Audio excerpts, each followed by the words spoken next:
2026లో are 2027లో మీరు UPSC appear అవ్వాలనుకుంటే ఒక 2 ఇయర్స్ ప్రిపరేషన్ స్ట్రాటజీ ఎలా ఉండాలి అంటే 2 సంవత్సరాల టార్గెట్ పెట్టుకుంటే మీరు థర్డ్ ఇయర్లో ఎగ్జామ్ రాయడం జరిగితే ఖచ్చితంగా మీరు మొదటి ప్రయత్నంలోనే ఐఏఎస్ సాధించడానికి అవకాశం ఉంటుంది. ఇప్పుడు ఎవరైతే గ్రాడ్యుయేషన్ ఆర్ బీటెక్ సెకండ్ ఇయర్లోనో థర్డ్ ఇయర్లోనో ఆర్ ఫోర్త్ ఇయర్లోనో ఉంటున్నారో వాళ్ళకి ఈ ప్రోగ్రామ్ ఉపయోగపడుతుంది, అంటే ఈ స్ట్రాటజీ ఉపయోగపడుతుంది. ఒక 2 సంవత్సరాలు ఏ విధంగా మీ ప్రిపరేషన్ స్ట్రాటజీ పెట్టుకోవాలి. దీన్ని మొత్తం 2 సంవత్సరాల్లో ఫస్ట్ ఇయర్లో ఏం చేయాలి, ఫస్ట్ ఇయర్ని మీరు మొత్తం 4 డివిజన్లుగా 3 మంత్స్కి సంబంధించిన 4 డివిజన్లుగా డివైడ్ చేసుకోండి. First 3 months, 4 to 5 months, 7 to 9 and 10 to 12 months. So మొదటి 3 నెలలు ఎగ్జామ్ అండర్స్టాండింగ్, ఎగ్జామ్ ప్యాటర్న్ ఏంటో అలా అండర్స్టాండ్ చేసుకోవడానికి ఉపయోగించుకోవాలి. అంటే familiarise yourself with the UPSC syllabus first. UPSC syllabus ఏ విధంగా ఉంటుందో గ్రహించండి.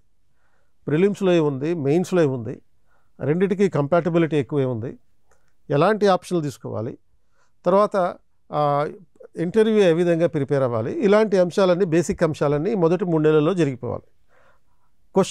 తర్వాత ప్రీవియస్ ఇయర్ క్వశ్చన్స్ చూడడం, సిలబస్ చదవడం, సిలబస్ అండర్స్టాండ్ చేసుకోవడం, సిలబస్ని బైహార్ట్ చేయడం, అండ్ అంతేకాకుండా ఎలాంటి పుస్తకాలు కావాలో ప్రొక్యూర్ చేసుకోవడం, నోట్స్లు తయారు చేసుకోవడం మొదలుపెట్టడం, ఇటువంటివన్నీ మొదటి 3 నెలల్లో జరగాలి.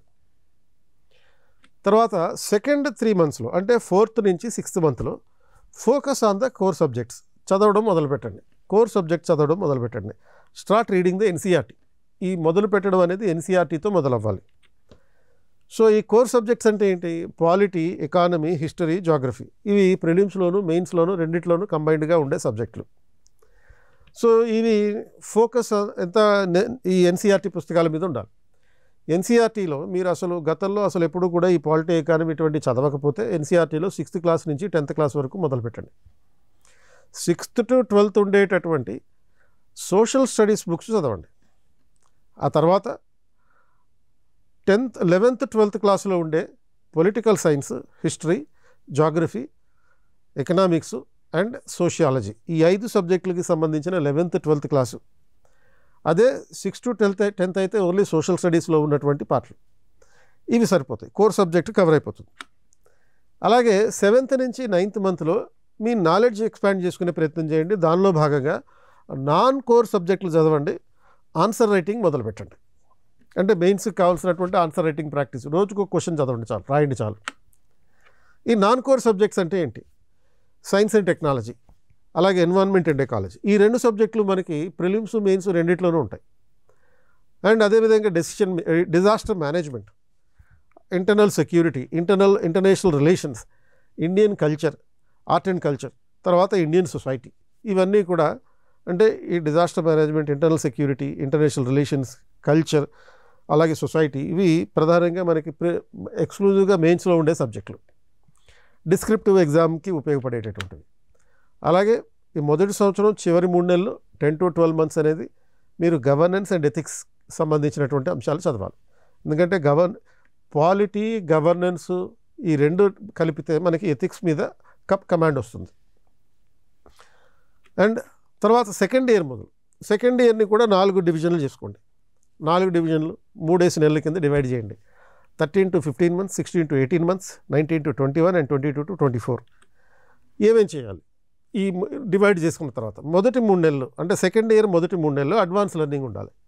అంటే ఆన్సర్ రైటింగ్ ప్రాక్టీస్ చేయాలి. ఆప్షనల్ పేపర్ 1 చదవడం మొదలు పెట్టాలి. సెకండ్ ఇయర్ నుంచి అంటే మీరు ఫస్ట్ ఇయర్ అంతా జిఎస్ మీద ఫోకస్ చేశారు, సెకండ్ ఇయర్ నుంచి ఆప్షనల్ మీద ఫోకస్ చేయాలి. ఆప్షనల్కి 500 మార్కులు వెయిటేజ్ ఉంది.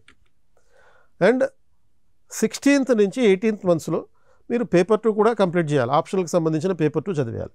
Writing practice GS and optional 1కి కంటిన్యూ చేయాలి. అలాగే 19 to 21 months ethics case studies practice చేయాలి. ఎందుకంటే ఎథిక్స్లో మనం రెండు సెక్షన్స్ ఉన్నాయి. సెక్షన్ ఏలో థియరీ ఉంటుంది, సెక్షన్ బిలో కేస్ స్టడీస్ ఉంటాయి. క్వశ్చన్ పేపర్లో సిలబస్లో అయితే 7 యూనిట్స్ ఉంటాయి అంతే. 7 యూనిట్స్ నుంచి దేని నుంచి అయినా సరే కేస్ స్టడీస్ రావచ్చు, ఎథిక్స్ థియరీ రావచ్చు. కాబట్టి ఈ థియరీ అంతా కూడా ముందు జరిగిపోవాలి. ఏది 9th నుంచి 12th మంత్లో ఉన్నటువంటి షెడ్యూల్లో థియరీ చదివేయాలి. అండ్ తర్వాత ఈ ఎథిక్స్ కేస్ స్టడీస్ అనేది ఈ డైమెన్షన్లో రావాలి. ఆ తర్వాత ఆప్షనల్ రివిజన్ మొదలుపెట్టేయాలి. అండ్ 20 to 24 ఫైనల్ రివిజన్, అంటే 22, 23, 24th మంత్, రెండో సంవత్సరం చివరి వరకు అనమాట. ఫైనల్ రివిజన్ జరగాలి, ప్రిలిమ్స్ ప్రాక్టీస్ చేయాలి. అంటే ఫైనల్ రివిజన్లో భాగంగా ప్రిలిమ్స్ ప్రాక్టీస్ చేయడం అంటే ప్రిలిమ్స్ ద్వారా మీకు మీ MCQs అనేది ప్రాక్టీస్ చేయడం జరగాలి. ఇక అడిషనల్గా మీరు గుర్తుపెట్టుకోవాల్సింది ఏంటి అంటే కన్సిస్టెంట్గా ఉండాలి. మీ ఆ ప్రాక్టీస్ అంతా కూడా యాక్టివ్ లెర్నింగ్ టెక్నిక్స్ ఉపయోగించాలి, తగినంత నిద్ర ఆరోగ్యం చూసుకోవాలి, ఎక్సర్సైజ్ చేయాలి, గైడెన్స్ తీసుకోవాలి. అండ్ కన్సిస్టెంట్గా ఉండడం అంటే ఏంటి, మీరు మీ స్టడీ ప్లాన్కి కట్టుబడి ఉండడం. ఒక స్టడీ ప్లాన్ పెట్టుకున్నారంటే దానికి నిరంతరం కట్టుబడి ఉండడం. అండ్ తర్వాత రెండవది active learning techniques. Active learning techniques అంటే నోట్స్ తయారు చేసుకోవాలి, సమ్మరైజ్ చేసుకోవాలి, సెల్ఫ్ క్విజింగ్ ఉండాలి. మీ అంతటి మీరే ప్రశ్నించుకోవడం, మీ అంతటి మీరే టెస్ట్ పెట్టుకోవడం, మీ అంతటి మీరే ఏదో ఒక కరెంట్ ఇష్యూని తీసుకుని ఒక ఎడిటోరియల్ ఆర్టికల్ తీసుకుని దాని నుంచి ఒక క్వశ్చన్ తయారు చేసుకుని దానికి డిస్క్రిప్టివ్లో ఆన్సర్ తయారు చేసుకోవడం, ఎలాబొరేషన్ చేసుకోవాలి. తర్వాత మంచి ఆరోగ్యం మీద కూడా ఫోకస్ ఉండాలి. మంచి ఫుడ్ తినాలి, తగినంత నిద్రపోవాలి, కనీసం 6 గంటల నుంచి 8 గంటల పాటు నిద్రపోవాలి. అండ్ తర్వాత ఫిజికల్ ఎక్సర్సైజ్ ఇంపార్టెంట్. అండ్ ఇటువంటివన్నీ చేయడం ద్వారా మన ఫిజికల్ స్ట్రెంగ్త్ పెరుగుతుంది, ఎక్కువసేపు మనం చదవడానికి అవకాశం ఉంటుంది. అండ్ గైడెన్స్ తీసుకోండి అన్నిటికన్నా మించి, ఎందుకంటే నీ అంతటి నువ్వు ప్రిపేర్ అవ్వచ్చు, కోచింగ్ అక్కర్లేదు, కానీ గైడెన్స్ ఉండాలి, హ్యాండ్ హోల్డింగ్ ఉండాలి, సపోర్ట్ ఉండాలి, మెంటార్షిప్ ఉండాలి. కాబట్టి ఒక స్టడీ గ్రూప్ జాయిన్ అవ్వండి, లేకపోతే మీకు అవసరమైతే మీకు సపోర్ట్ చేయడానికి మేము ఉన్నాం. And seek guidance from the mentors, మీకు మెంటార్షిప్ ఇవ్వడానికి కానీ హ్యాండ్ హోల్డింగ్ చేయడానికి కానీ మేము ఉన్నాం. సో మొత్తం ఓవరాల్గా యూపీఎస్సీ ప్రిపరేషన్లో 3 రత్నాలు, త్రిరత్నాలు, బుద్ధిజంలో త్రిరత్నాలు ఏ విధంగా అయితే ఉంటుందో, బుద్ధం శరణం గచ్చామి, సంఘం శరణం గచ్చామి అనే ఇటువంటివి యూపీఎస్సీ ప్రిపరేషన్లో కూడా త్రిరత్నాలు ఉన్నాయి. 1 సామాన్య అంటే జనరల్ స్టడీస్, 2 సాధన అంటే ప్రాక్టీస్, 3 సమకాలీన అంటే కరెంట్ అఫైర్స్. అంటే మీకు ఈ 2 సంవత్సరాల ప్రిపరేషన్లో ప్రతిరోజు చేయాల్సింది ఏంటి అంటే కరెంట్ అఫైర్స్ చదవడం, ఆ కరెంట్ అఫైర్స్ కూడా ఎంఫసైజ్ చేయడం ముఖ్యం. సో ఈ పద్ధతిలో కనుక ప్రిపేర్ అయితే మీరు ఈ 2 సంవత్సరాల ప్రిపరేషన్ పెట్టుకుంటారు, 3rd ఇయర్లో ఎగ్జామ్ రాస్తారు, అండ్ ఎగ్జామ్ రాసిన మొదటి సంవత్సరంలోనే క్లియర్ చేయగలుగుతారు. సో ఈ ప్రోగ్రాంలో భాగంగా మీకు సపోర్ట్ చేయడానికి మేము ఉన్నాం.